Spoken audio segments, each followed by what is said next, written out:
Ассалаумағалейкум достар, қалдарыңыз қалай? Топтарыңыз қалай, құстарыңыз қалай?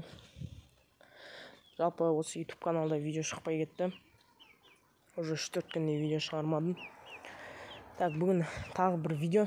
Так, мына жақта осы ауру балапандар түсіріп, осы бәрі құс шаруашылық не отыр, бәрін түсіріп кетейін деп. Так, ауру балапандарға келетін болсақ, бұлар осыдан бір 20 күн бұрын 13 штук болған. Қазір 5 ғана қалды. Көбісі өліп қалды. Бұлар сол ауру болғандықтан шет-шетінен қырылды. Қазір мынау кішкене жақсарып қалған балапандар 5-еуі. Қалғаны білетін боласыздар, мен бұларды қорадан бөліп қойған болатынмын. Себебі бұлар дұрыс өспей, біріншіден, екіншіден түшкіріп, бұқтары бұзылып сөйтіп жүрген балапандар болатын. Қазір бұларды ауыстырып қойдым. Осындай жерде тұр қазір олар. Оларға енді күнделікті алисирил, алькарал суларын араластырып беріп жатырмын. Так, мына жақта бұлардың тряпкалары бар. Ұйықтайтын жерлері жалпы. Так, енді ухилю атишке келетін болсақ, қазір оған да барамыз. Так, ухилю атишті орнын ауыстырып отырамын. Мына жаққа жайғам, міне ана жаққа жайғам. Енді қазір мына жерде тұр. Бұрын осы жерде тұрған. Бұл ухилю атишпен бәрі жақсы. Ешқандай өзгеріс жоқ. Бұның басы жарақаттаған болатын. Оны видеоға түсірмедім. YouTube ондай салдырғызбайды. Осыдан 20 күн бұрын басын шоқып тастаған болатын бұны. Содан бұны осы жаққа алып келдім. Енді осыдан 15 күн бұрын где-то осындай қора салған болатын. Көрген боларсыздар. Осындай міне қора. Ішіндегі балапандар ухилю, содан кейін полевый брам, черный брамы, содан кейін жай брамы, домашний балапандар бар. Олар ақырында өсіп жатыр уже. Естеріңізде болар. Ана жақта күрік тауықтар жүретін осы жерде. Сол күрік тауықтардың балапандары, жаңағы көрсеткен балапандар уже өсіп қалды. Біз мына жерде қазір погреб жасап жатырмыз. Содан видеоға қол тимей кетті. Айып етпеңіздер, 4 күнде видео шықпай кетті. Енді бір жағынан сабақ. Кім жалпы мектепке барады, 1 қыркүйектеріңмен, сол жалпы бәрлеріңіздің 1 қыркүйектеріңізбен өтіп кеткен. Осы погребтің кесірінен видео шығара алмай кеттім. Сол енді осы үйдегі өзіміздің шаруа жұмыстармен енді қазір қолым босады, видео шығарайын деп жатырмын. Видеоны жазып жатырмын. Бүгін ешқандай тема болмайды достар. Сразу айтайын. Бұл видео жай ғана шоу. Жалпы тауықтарым осы 3-4 күнде не өзгеріс болды. Так, мына бір тауығым өсіп қалды. Мыналар да өсіп жатыр ақырындап. Жаймен уже денелері кішкене тауық ұқсас болып келе жатыр. 1-2 бар мынандай кішкентай. Бірақ та мынандай уже содан кейін осындай анандай уже тауық болып қалғандар бар денелері. Енді бұлар бүгін бізде ыстық болды. 42-ның 4-і ыстық күн. Так, мына жақта 4 жұмыртқа жатыр екен. Шүкір, әлі 5 айлық осы 5 айлық балапандарын туып жүрген жоқ. Бұлар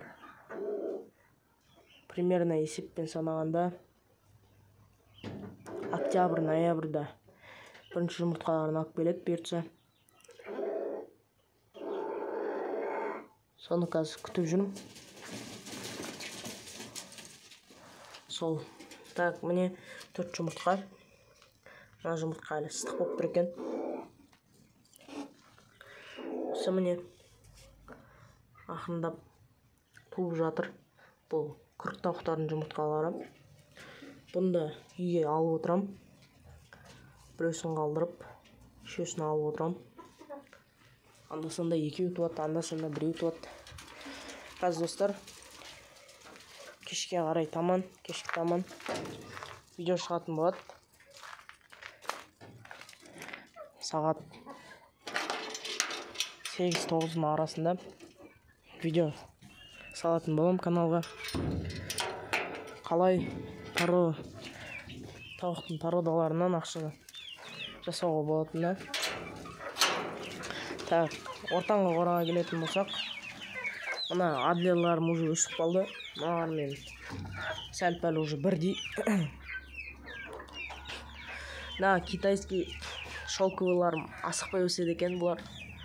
Не байқадым, лигорындар тоже кішке асықпай өседі екен. Бұларға оның өзінде рост беріп жатырмын. Анда-санда бидай беріп тұрам.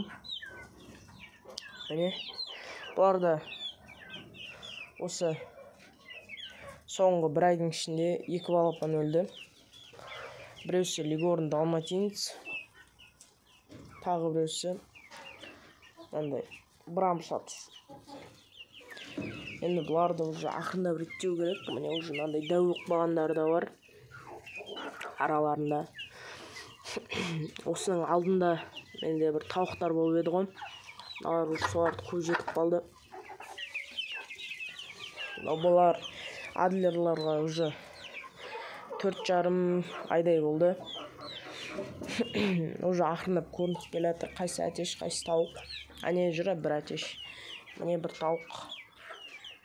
Енді кучинскийларыма келетін болсақ, қазір ыстық. Бұлар мен тамағы, мен қазір таза бидай ғана берем бұларға. Міне кучинский юбилейнияларым. Жалпы комментарияға жазып кетіңіздер, кішкене өзгеріп пе,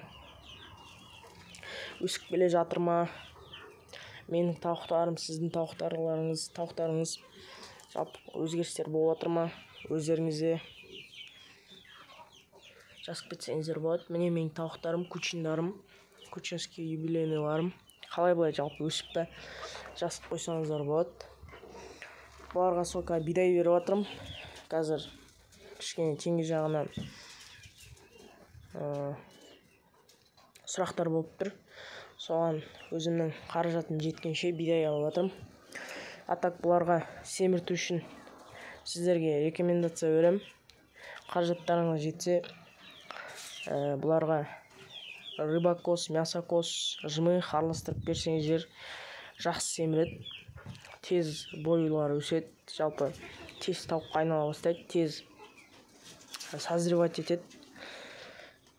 Сол сіздерге айтар мағлұм мәліметім. Тауықтарым міне ақырында өсіп жатыр. Бұл кучинский юбилейнияларда бұйыртса, сол октябрь, ноябрьда туықпалар. Онда видеоға түсіретін болам. Енді мына жақта қораны бітіру керек еще.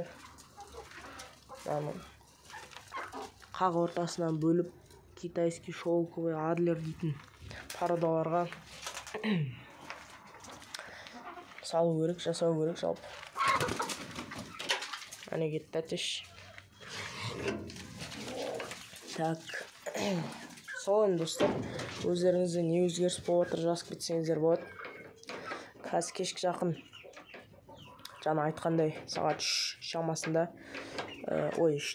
сағат 8-9 шамасында видео шығатын болады. Қалай бір породадан қанша ақша шығаруға болатынын. Сол жалпы. Сол себептен сағат 8-9 арасында ютубта отырыңыздар, менің каналымда. Бұлай жалпы ютубта отырсаңыздар болады. Кімде колокольчик басылған, соған уведомление келеді. Видео шықты дегендей. Сол. Бізде анжол бүлдірген түптеп қойғаннан ақырындап көтеріліп келе жатыр. груша пісті уже. Грушаның қазақшасын комментарий жазып кетсеңіздер болады, мен груша дей берем. Сол достар, сау болыңыздар, сау саламатта жүргенше. Осы видеоны жіберіп алмаңыздар, туысқандарыңызға таратыңыздар, сау болыңыздар.